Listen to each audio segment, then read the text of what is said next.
Romantic story हम सफ़र भी तुम ही हो। कहते हैं जब बुरा वक्त आता है तो अपने भी साथ छूट जाते हैं और जो साथ देता है वह बिना मतलब तो कतई नहीं। संस्कृति के साथ भी ऐसा ही हुआ जब उसके पति अविनाश को कोरोना हुआ। अविनाश सुबह समय पर उठा नहीं तो संस्कृति को चिंता हुई। उसने अविनाश को उठाते हुए उसके माथे पर हाथ रखा। माथा तप रहा था। संस्कृति घबरा उठी।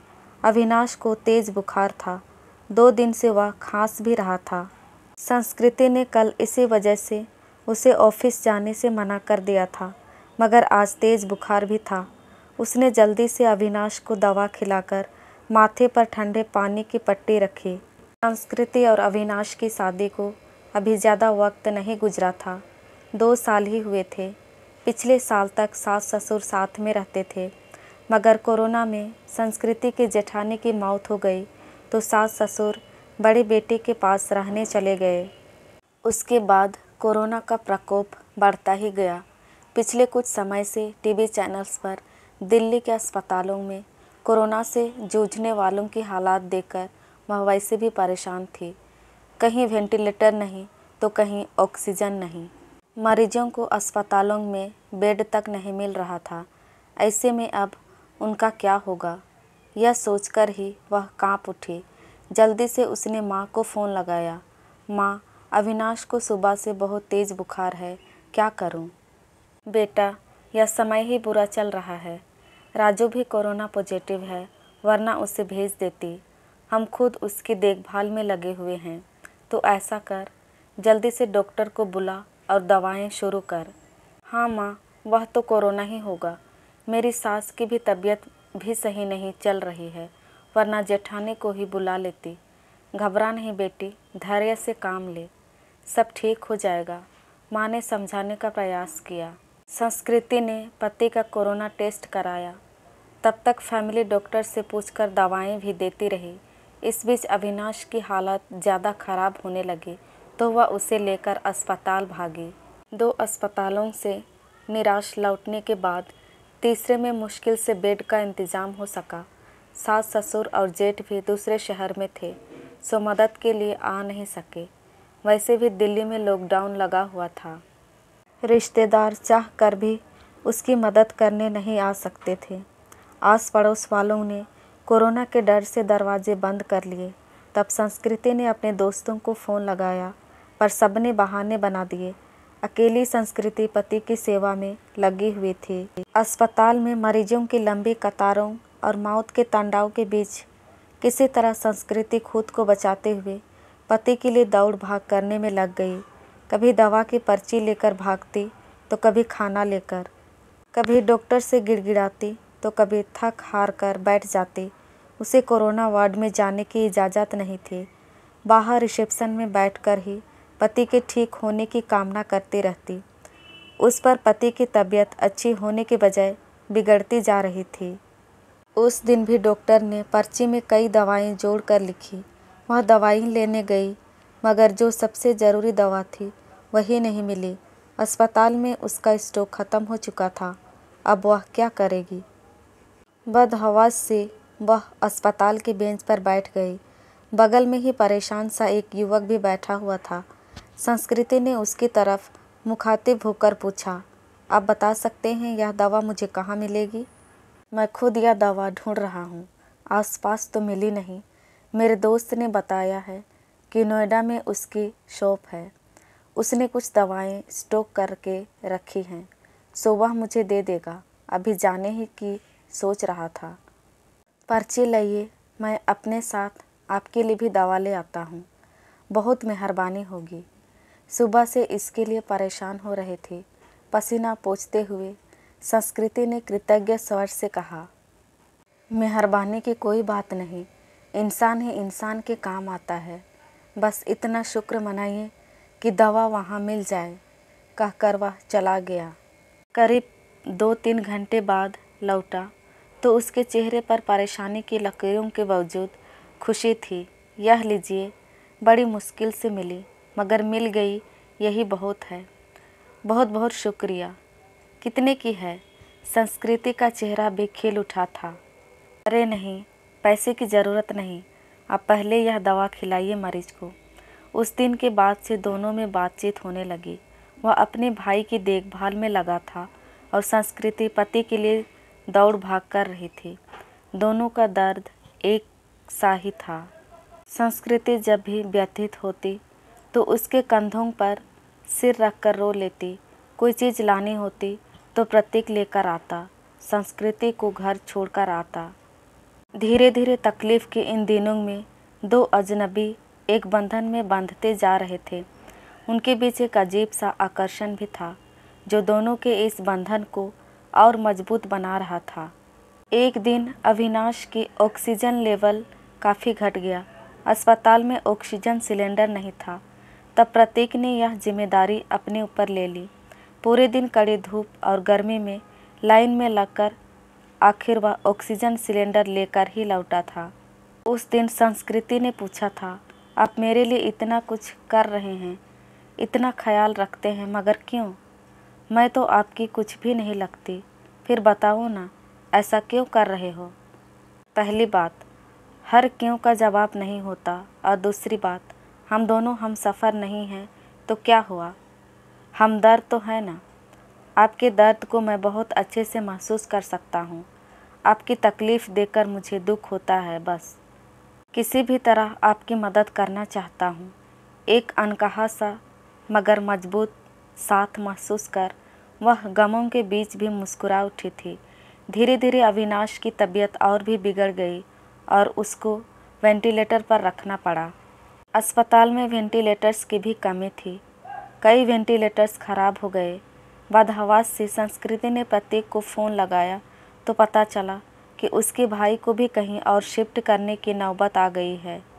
आप चिंता ना करो संस्कृति जी, मैं अपने भाई को जिस अस्पताल में लेकर जा रहा हूँ, आपके पति को भी वहीं लेकर चलता हूँ। वहाँ वेंटिलेटर की सुविधा है और डॉक्टर्स भी अच्छे हैं। प्रतीक ने उसे ढाढ़स बंधाया और फिर जल्दी से शिफ्टिंग की सारी व्यवस्था करा दी।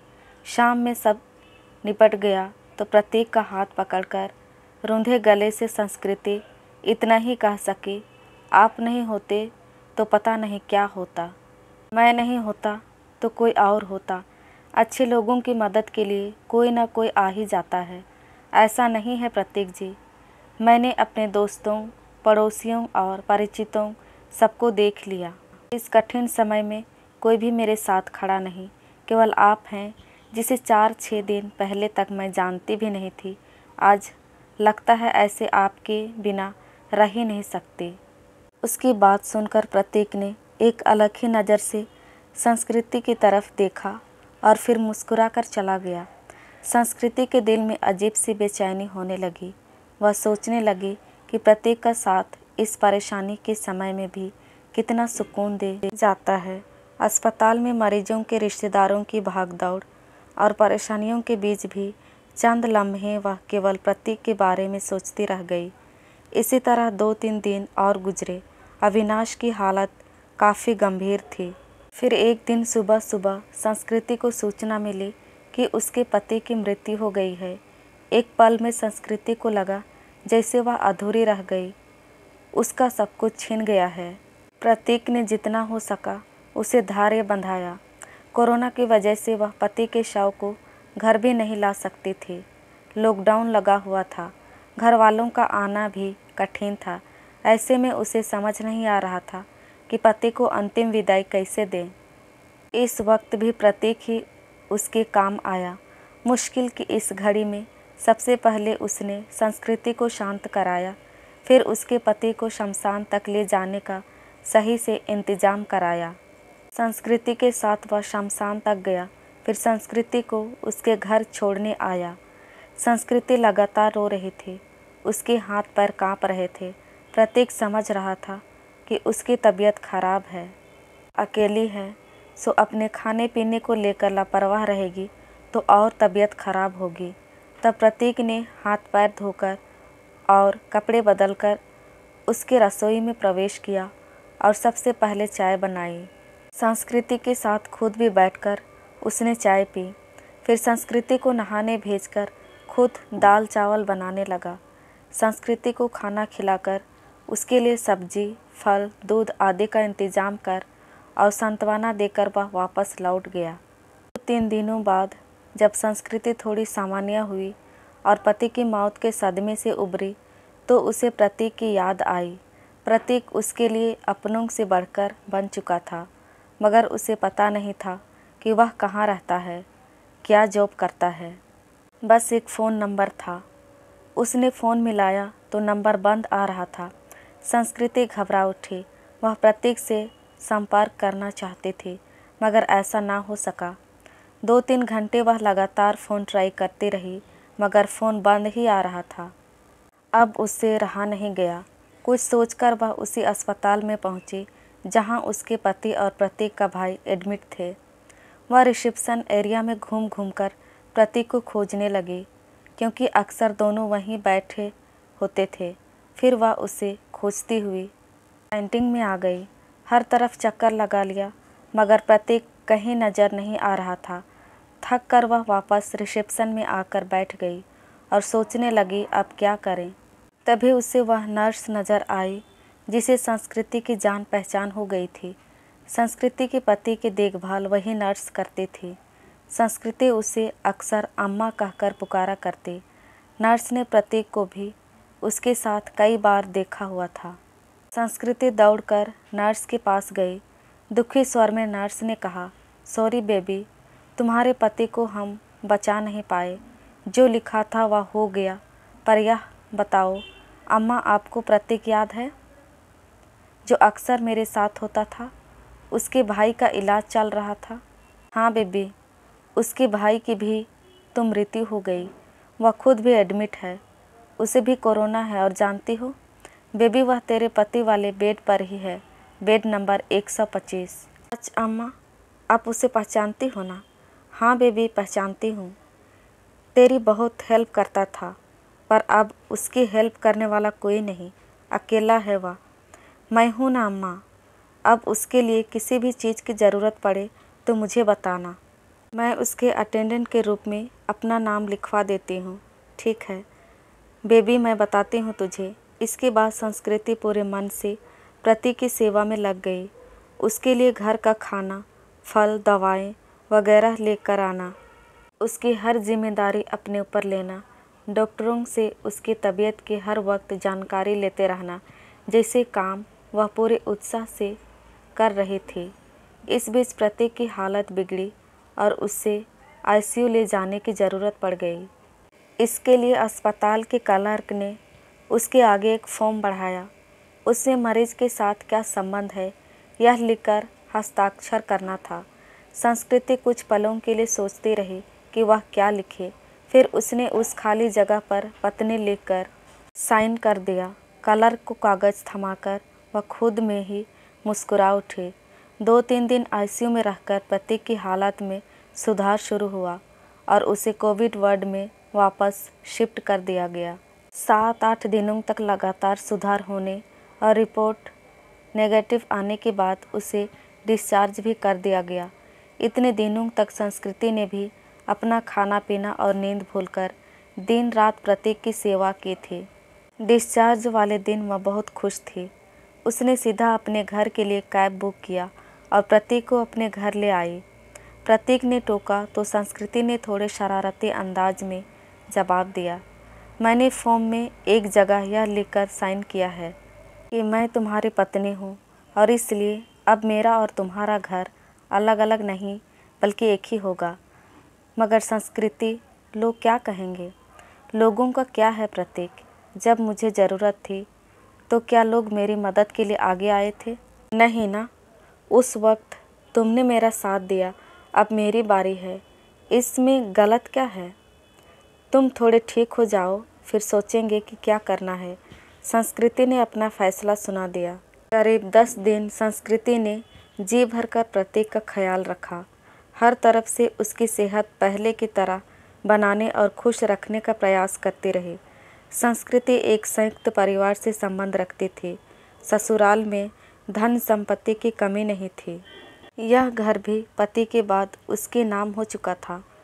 पति ने उसके लिए काफ़ी संपत्ति और गहने भी छोड़े थे। बस एक हमसफ़र की कमी थी, जिसे प्रतीक पूरा कर सकता था।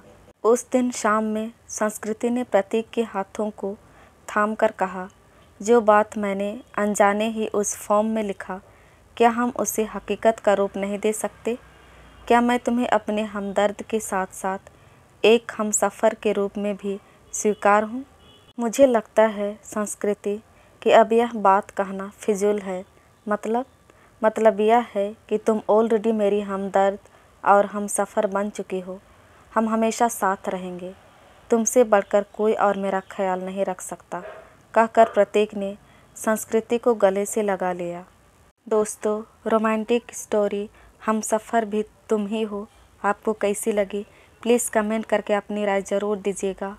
और यदि कहानी पसंद आई हो तो चैनल को लाइक, शेयर एंड सब्सक्राइब कीजिएगा, ताकि हम आपके लिए और अच्छी अच्छी कहानियाँ ला सकें। धन्यवाद।